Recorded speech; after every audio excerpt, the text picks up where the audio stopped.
Commander Krathnor challenged the human security chief to prove her strength, but 30 seconds later he couldn't feel the left side of his body. Krathnor stood at the observation deck of Station Meridian, all forearms crossed in what his species considered the ultimate display of skepticism. His crimson scales caught the light from the nearby star, making him look like some kind of walking, talking ember, and honestly, he felt just as hot-headed. "They are sending humans," his second-in-command Valk announced from behind him. The younger Vexillian's voice carried that unmistakable tone of amusement, the kind you use when someone tells you they are bringing a pet to a war council. "Humans." Krathnor let the word roll off his forked tongue like it tasted bad, which in his opinion it did. The galaxy's most overrated species. He had heard the stories, of course. Everyone had. Humans this, humans that. Humans somehow survived their death world and now they think they are tough. Please. Krathnor had fought in 17 campaigns across 9 star systems. He wore the Crimson Mark of Valor, the highest military honor his people could bestow. He had personally defeated a Kromoth berserker in single combat, and those things were 3 times his size and made of what could only be described as angry muscle and bad attitude. And yet somehow these soft-skinned, short-lived mammals had the entire Galactic Council tripping over themselves to accommodate them. "The diplomatic vessel is docking now," Velk informed him, pulling up the station feed on his wrist display. "Standard human crew. 20 individuals. Security detail included." "Security detail," Krathnor snorted. Which, coming from a species with 4 nostrils, sounded particularly dramatic. "What are they securing?" "Their lunchboxes." Velk chuckled. A sound, like rocks grinding together. "Commander, you really should read the briefings." "I read them," Krathnor lied. He had skimmed them. Maybe. The parts that were not boring anyway. Humans are fragile. Their bones break easily. They need constant temperature regulation or they die. They require sleep every single day, sometimes for a third of their entire cycle. They are biological disasters held together by what? Audacity and caffeine. "The reports do mention the caffeine thing quite a bit," Velk admitted.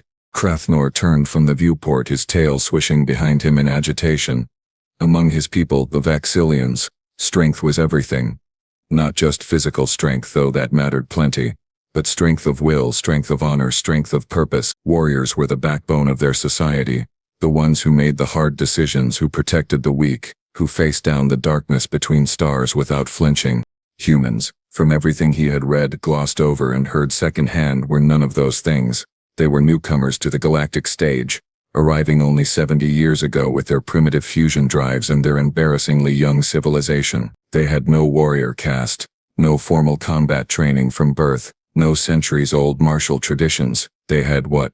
Movies, television, something called football that was apparently not even played with feet most of the time. It was insulting, really. The council treating them like equals. "I want to meet this security chief," Krathnor announced, suddenly making a decision that would in retrospect rank among his top 5 worst ideas ever. Right up there with challenging that plasma eel to a staring contest and eating that thing on Rigel 7 that was still moving. "Commander," Valk's head tilted, concerned. "You heard me. When they disembark, I want to meet their head of security. Face to face. I want to see what passes for a warrior among these creatures."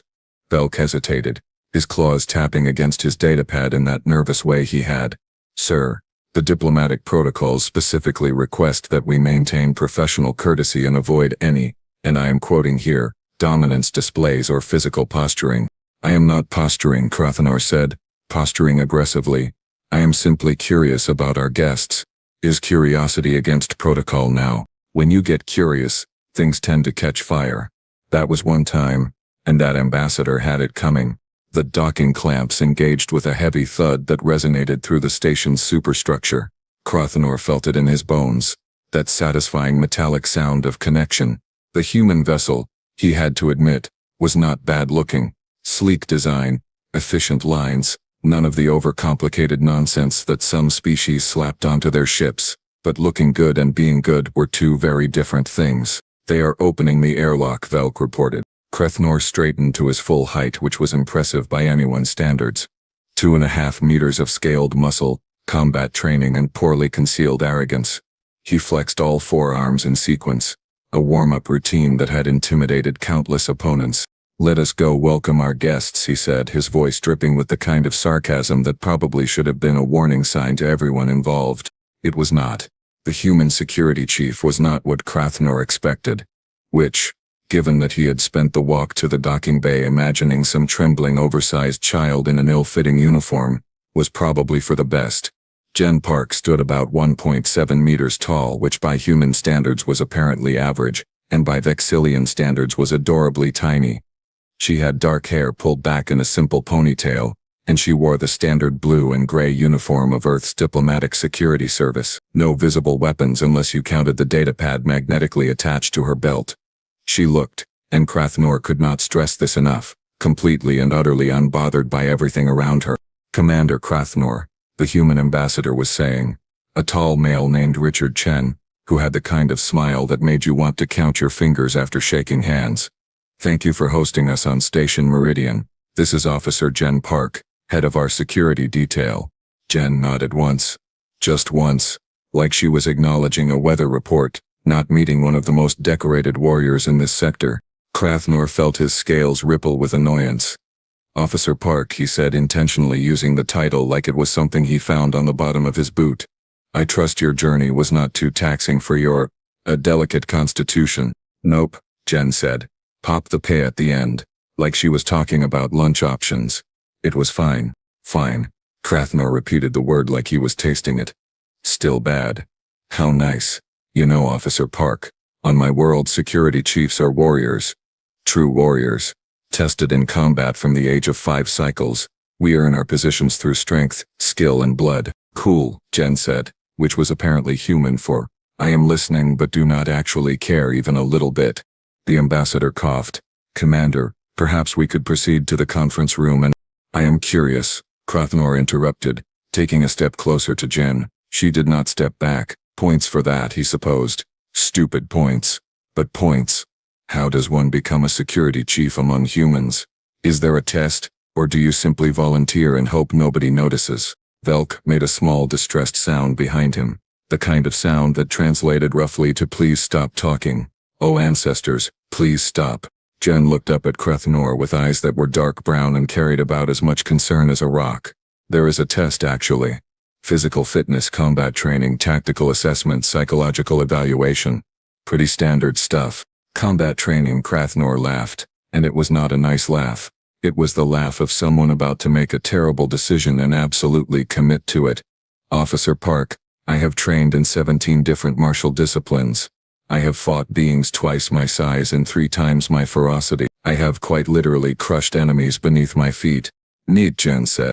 That did it. That single word, delivered with such profound disinterest, shattered what little restraint Crathnor had left. I challenge you, he declared, loud enough that every species within 20 meters turned to look. Formal combat, single engagement, first to yield or fall, right here, right now. The docking bay went very, very quiet, the kind of quiet that happens when everyone simultaneously realizes they are about to witness either something amazing or something horrible, and possibly both. Ambassador Chen opened his mouth, probably to say something diplomatic and calming, but Jen held up one hand stopping him. Sure, she said. Just like that. Sure, like he had asked if she wanted coffee. Give me a second to stretch. And then, right there in the docking bay, this tiny human woman bent forward and touched her toes. Just casual stretching. The kind you do before a light jog, not before facing a decorated Vexillian warrior in combat.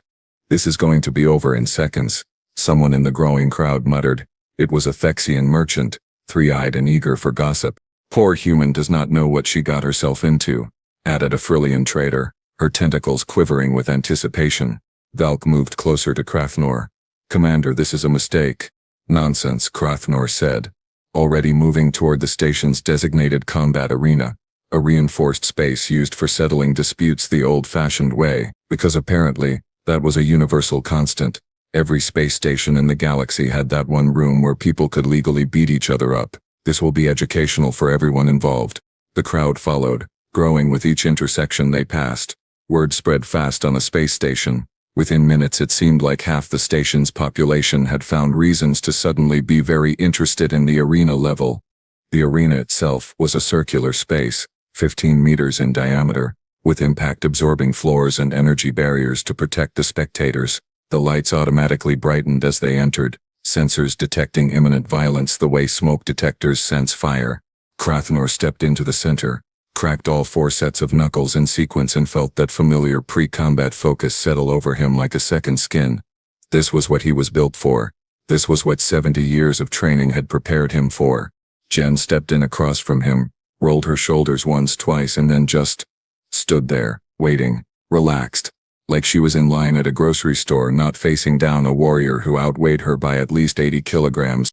"Begin when ready," the station's AI announced in that bored, seen-it-all voice that all station AIs seemed to develop after a few decades.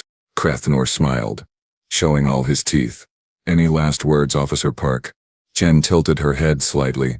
"You sure about this?" Oh, he was sure.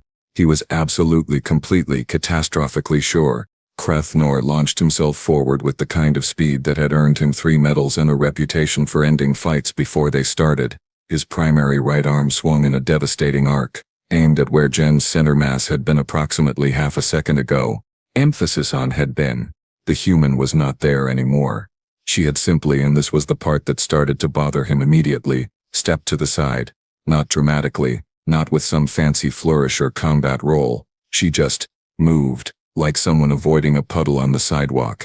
"Huh," someone in the crowd said. Crathnor spun, his tail whipping around to compensate for his momentum, and threw a combination strike with his secondary arms. Left, right, left again, each blow capable of denting steel plating, each one hitting absolutely nothing but air. Jen ducked under the first, leaned away from the second, and the third passed so close to her face that it should have at least made her blink.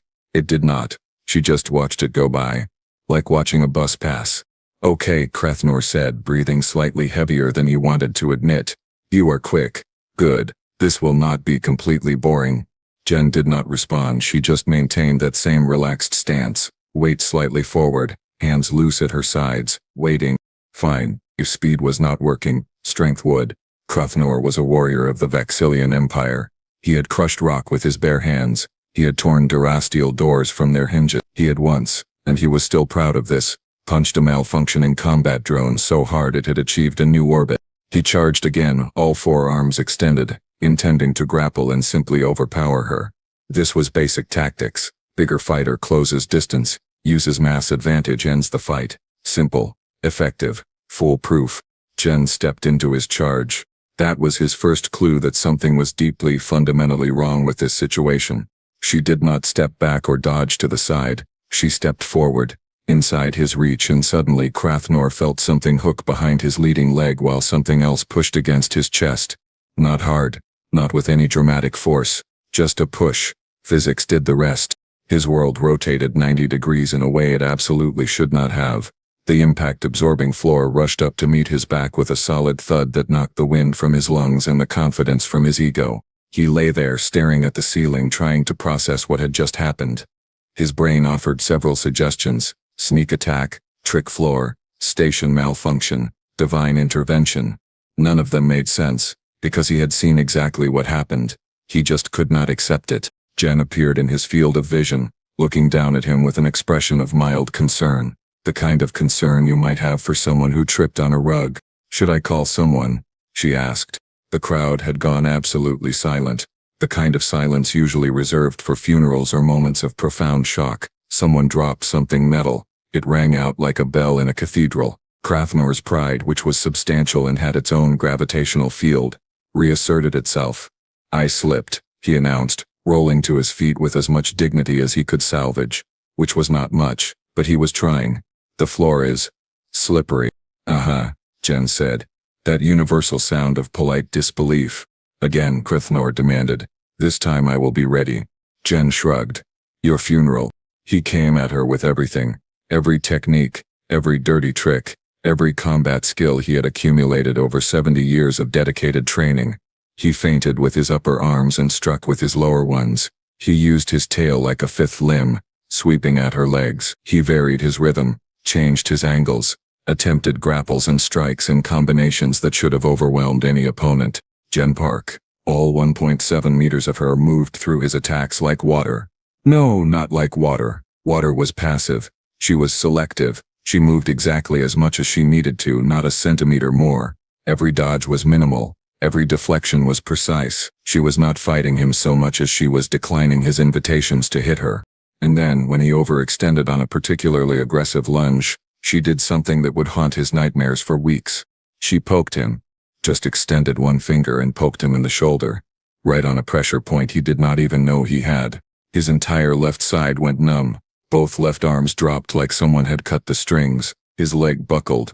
And for the second time in 5 minutes Krothnor found himself on the floor, this time in a much less dignified heap. Okay, that was me, and Jen admitted, actually sounding a little apologetic. Sorry. Reflex. Krothnor tried to stand. His left arms were not responding to commands, neither was his left leg. He managed to prop himself up on his right side, looking like the galaxy's most pathetic tripod. What? What did you do? He managed to gasp. Nerve strike. Jen said. Like that explained anything. You have a cluster right there. Most species do. It will wear off in a minute, maybe 2. Nerve strike, Krothnor repeated. You defeated me with a poke. To be fair, it was a very specific poke. The crowd was no longer silent. They were murmuring, chattering, and in some cases making sounds that might have been laughter. Krothnor, prone on the arena floor with half his body on temporary vacation, felt his pride crumble into dust, and then that dust get stepped on. I yield, he said quietly. What was that? The station AI asked, because of course it needed clarification at this specific moment. I yield, Krothnor shouted, or tried to. It came out more like a defeated groan. Match concluded. Victor, Officer Jen Park of Earth. Jen extended a hand to help him up. Krothnor stared at it like it might be another attack. Eventually his right arms reached up and accepted the assistance. She pulled him to his feet with surprising strength, steadying him as sensation slowly, painfully started returning to his left side. You good? She asked. I know, Krothnor admitted. No, I am very much not good. Yeah, Jen said, with what might have been sympathy. It happens. The crowd began to disperse, conversations already turning to wild speculation and exaggeration. By dinner time, the story would be about how the human had defeated him with a single glance. By tomorrow, legends would be born. Krothnor stood in the center of the arena, feeling smaller than he ever had in his entire life, and realized with growing horror that he had just learned a very important lesson. He had absolutely no idea what humans were actually capable of, and based on Jen Park's casual demeanor, neither did anyone else. Should I call someone? Jen asked again, this time with what might have been actual concern. You look kind of pale. Can Vaxillians look pale? My pride, Krothnor said weakly. Call the morgue. I think it just died. The medical team arrived approximately 30 seconds after Krathnor's pride had finished its death rattle. 2 Plexian medics, all tentacles and concerned chittering, rushed into the arena with scanners and concerned expressions. Commander Krothnor, please remain still while we assess your injuries, the lead medic said, waving a scanner over his still tingling left side. I am fine, Krothnor growled, which was the universal declaration of people who were absolutely not fine but refused to admit it. I do not need medical attention. Your nervous system shows significant disruption in the left quadrant, the medic insisted, their tentacles typing rapidly on a datapad. We should transport you to the medical bay for observation. No, Krothnor pulled away from the scanner with whatever dignity he could scrape together from the bottom of the barrel. I am fine. It is already passing. See? He flexed his left arms, which cooperated just enough to not make him a complete liar. Perfectly functional. The medic looked skeptical, which was impressive, given that Plexians did not technically have faces. If you experience any numbness, tingling, or loss of motor control, I will come immediately to the medical bay, Krothnor lied through his teeth. You have my word as a warrior. The medics exchanged glances that clearly said they had heard that particular lie before, but eventually packed up their equipment and left, probably to go write a report about stubborn Vaxillians and their allergic reactions to medical care. Velk approached cautiously, like someone approaching a wounded and particularly irritable predator. Commander, that was. Do not say it, Krothnor warned. Enlightening. I said do not say it. Jen had moved to the side of the arena and was drinking something from a container that read water purified Earth Standard in 5 languages. She looked like she had just finished a light warm-up, not defeated a decorated warrior in single combat. Krothnor limped over to her, his pride demanding answers even if his body wanted nothing more than to find a dark room and contemplate his life choices. How? He said simply. Jen looked up from her water. How what? How did you? You are half my size. You have 2 arms. 2. I have 4. 4 arms, Officer Park. Basic mathematics says I should have won. Math is not really great at fighting, Jen said. Also, I have been training since I was 6. Taekwondo, Brazilian Jiu-Jitsu, Krav Maga, boxing and about 4 other systems whose names you could not pronounce, plus the standard diplomatic security combat program which is, let us just say, thorough. Training, Krathnor repeated. I have trained my entire life. Sure, but here is the thing. Jen took another sip of water. You trained on a planet with what, 0.7 standard gravity? 0.68, Krathnor corrected automatically. Right, Earth is 1.0 standard gravity. I have been working out against stronger resistance my entire life. Every step I take I am basically doing strength training compared to you. Plus, our bone density is higher, our muscle attachment points are more efficient, and we evolved from persistence hunters. We are built to keep going when everything else quits. Krathnor felt something in his worldview crack. But the briefing said humans were fragile. We are, Jen agreed. We die easy. Temperature extremes kill us. We need oxygen constantly. We are vulnerable to like 1,000 different diseases. But fragile and weak are not the same thing. We are fragile like I do not know. A really tough piece of glass. Hard to break in the right direction. But yeah, we have weaknesses. This is insane, Krathnor muttered. You want to hear insane? A voice called from the dispersing crowd. A Phyrexian merchant, the same one who had predicted Jen's quick defeat, approached with all 3 eyes wide. I once saw a human fall down a full flight of stairs, hit every single step and then get up and apologize to the stairs. To the stairs, like the stairs had feelings. Oh, a Furlian trader added, tentacles waving excitedly. I sold goods on Earth once. Their planet tried to kill me 17 different ways. The air was too thick. The gravity was crushing. Something called pollen tried to suffocate me, and the humans. They were just walking around like it was pleasant. Pleasant. I employed a human cargo handler once, Velk admitted quietly. He loaded containers that normally required 3 of us, by himself, while humming. I thought he was using a mechanical assist. He was not. He was just that strong. More aliens gathered, apparently eager to share their own human-related trauma. They eat poison for fun, someone said. I saw one run 20 kilometers because they were bored. One of them told me they climb mountains during their vacation time. Mountains. For recreation. They have a sport where they punch each other in the face repeatedly and people pay to watch. Krathnor listened to this growing list of human absurdities with the expression of someone watching their entire understanding of the universe collapse in real time. Your planet, he said slowly, turning back to Jen. Your planet made you this way. Pretty much, Jen agreed. Earth is kind of a nightmare world by galactic standards. We have weather that can kill you, animals that want to kill you, plants that can kill you, and geography that is actively trying to kill you. We got tough, because we had to. Natural selection is not gentle.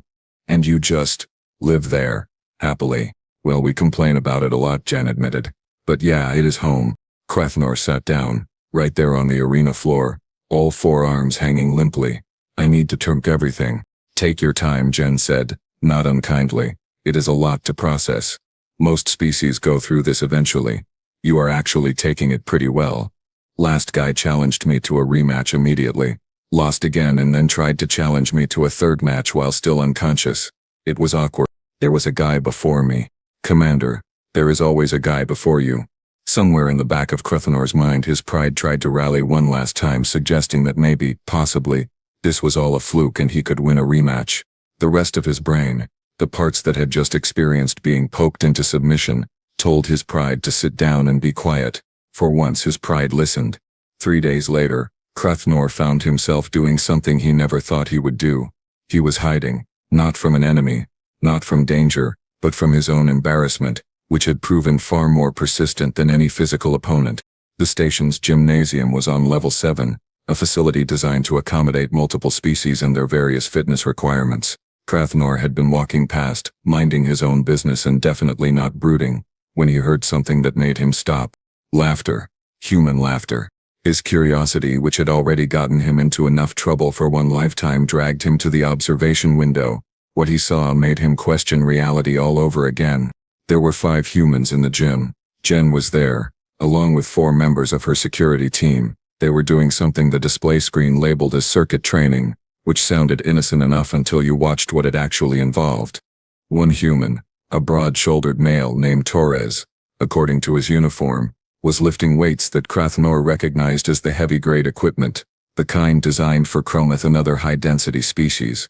Torres was doing repetitions, multiple repetitions, while carrying on a conversation about something called taco recipes. No, you have got to try the fish tacos, he was saying, not even breathing hard. The mango salsa makes all the difference. A smaller female, Chen, was running on a treadmill set to a speed that would have qualified as sprinting for most species. She had been running for, Krathmor checked the display timer, 47 minutes, 47 minutes, without stopping, while reading something on a datapad. I am just saying, Chen called over to Torres between breaths. Mango is overrated. Pineapple salsa is where it is at. Pineapple is a pizza crime. Another human, Rodriguez, said from where he was doing something called pull-ups. He hung from a bar and lifted his entire body weight up and down, over and over, like gravity was a suggestion he was choosing to ignore. We have been over the... Jen was in the corner working through a series of movements that looked like combat forms, precise, controlled and fast. Very fast. She transitioned from kicks to punches to what looked like grappling moves against an imaginary opponent, and Krathmor realized with growing horror that he recognized several of the techniques. She had used them on him. This was her warm-up routine. The door to the gym slid open and Krathmor realized too late that he had been standing directly in front of it. Velk emerged, looking unusually exhausted, and nearly walked into him. "Commander," Velk wheezed. "What are you doing here?" "I could ask you the same question," Krathmor said, noting his second's elevated breathing and slightly trembling legs. "I attempted to join the humans in their workout," Velk admitted. "I lasted 12 minutes before my ancestors started calling me home." 12 minutes. It was the longest 12 minutes of my life, sir. The humans had noticed them now. Jan walked over, barely glistening with what humans apparently called sweat. She was drinking that same water container, looking like she could go another 3 hours without breaking a sweat. Well, breaking more of a sweat. "Commander Krathmor," she said with a small smile, "Velk mentioned you might stop by. Come to watch the show." "I was passing by," Krathmor said, which fooled absolutely nobody. "Want to join us? We are just doing a light session today." Krathmor looked past her at Torres, who was now lifting with one arm what Krathmor usually needed 2 arms to manage. "That is light?" "Well, light for us," Jen admitted. "We can scale it down if you want to give it a try." Every instinct Krathmor had screamed at him to decline to preserve what microscopic amount of dignity he had left. But there was something in Jen's expression, not mockery, not challenge, just an offer, a genuine offer. "I suppose," he said slowly, "I could observe, for educational purposes." "Sure," Jen said, and that smile got a little wider. "Educational." She led him into the gym, where the other humans paused their various activities to offer greetings. They were polite, friendly even, and not one of them mentioned the incident from 3 days ago, which somehow made it worse, because Krathmor knew they all knew, and they were being kind about it. Humans being kind was somehow more unsettling than humans being threatening. "So," Jen said, guiding him to a section with adjustable equipment. "Want to try some basic exercises? Nothing crazy, just enough to get a feel for how we train. And if I fail miserably?" "Then you fail miserably," Jen said with a shrug. "Everyone does at first." Torres threw up his first week of basic training. Chen pulled a muscle trying to keep up with the running requirements. "Rodriguez, tell him what happened during your first sparring session." Rodriguez, still doing those impossible pull-ups, grinned. "Got my nose broken in 3 places, cried in the bathroom for 20 minutes. We all start somewhere," Jen continued. "The difference is not where you start, it is whether you keep going." Krathmor looked at the equipment, then at the humans, then back at the equipment.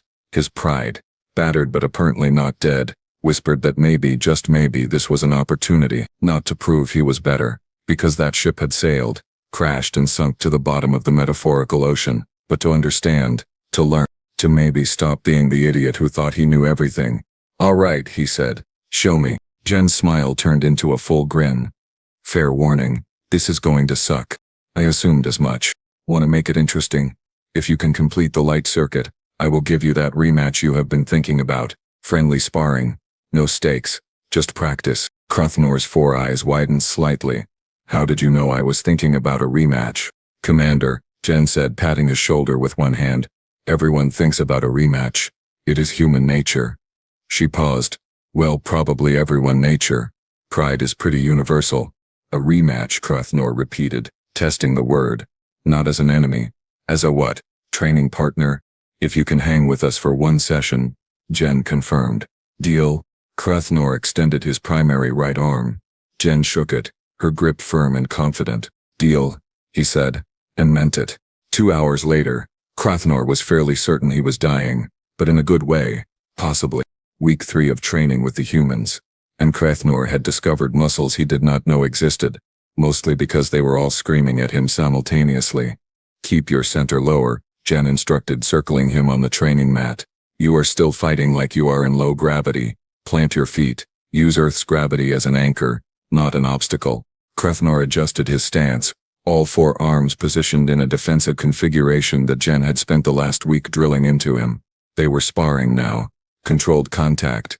And for the first time since their initial disaster, he managed to block one of her strikes. Better, Jen said, sounding genuinely pleased. See? You are getting it. I blocked one attack, Krothnor panted. 1. Which is 1 more than last week. Progress is progress, Commander. They reset, and this time when Jen came at him, Krothnor remembered to breathe, to stay low, to move with purpose instead of panic.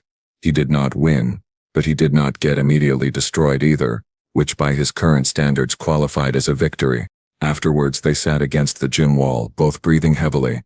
Well, Krothnor was breathing heavily. Jen looked like she had taken a brisk walk. Can I ask you something? Krothnor said after his lungs remembered how to function. Sure. Why are humans so good at this?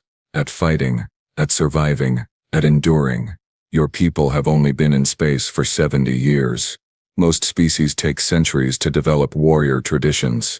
You had them before you left your planet. Jen took a long drink from her water container before answering. You want the short version or the long version? I have time, and honestly, I need the rest. Jen smiled at that. All right. So, Earth. Beautiful planet, right? Oceans, forests, mountains, all that good stuff. Also, absolutely trying to murder us every single day for about 300,000 years. 300,000. Give or take. We evolved during ice ages, survived megafauna that thought we looked delicious, dealt with diseases that should have wiped us out, and lived through climate shifts that killed off most other species. We did not have claws or armor, or venom, or really any natural weapons. We had endurance, intelligence, and spite. Krothnor laughed despite himself. Spite? So much spite. Humans are persistence hunters. You know what that means. It means when we wanted to eat something, we did not ambush it or overpower it. We just followed it. For hours. Sometimes days. We walked after it, until it literally collapsed from exhaustion. Then we ate it. That is horrifying. That is Tuesday, Jen corrected. We climbed to the top of the food chain by being too stubborn to die, and then because apparently we got bored, we started fighting each other. Wars, battles, conflicts over land, resources, ideologies, religion, you name it. Thousands of years of humans perfecting the art of hurting other humans. She pulled up something on her data pad showing him images. Battlefields, armies, warriors from different eras of human history. We studied war like it was science, she continued. Every civilization developed fighting styles. The Greeks had their phalanxes, the Romans their legions, the Mongols their cavalry tactics, the Japanese their samurai, the Europeans their knights. We wrote entire books on strategy. Sun Tzu, Clausewitz, Musashi. Fighting was not just survival for us, it was culture. Krothnor stared at the images. Humans in armor, humans with weapons, humans facing down enemies with nothing but determination and very poor life expectancy. And then we got to space, Jen said, and everyone assumed that because we were new, we were weak. But we brought all of that with us. 300,000 years of survival instinct, packed into diplomatic vessels and security protocols. You are terrifying, Krothnor said quietly. We are adaptable, Jen corrected gently. There is a difference. Put us in any environment, give us any challenge, and we will figure out how to survive it. Not because we are better than other species, but because quitting is not really in our vocabulary. They sat in silence for a moment. Around them, other station residents went about their business. probably not realizing they were walking past a Vaxilian warrior having his entire worldview reconstructed. "I owe you an apology," Krothnor said finally. "For what?" "For underestimating your people. For arrogance. For assuming that strength only looks one way." Jen bumped her shoulder against his arm. "Apology accepted. And for what it is worth, you are not the first and you will not be the last. Most species go through this. The important thing is what you do after you learn the lesson. What do you suggest?"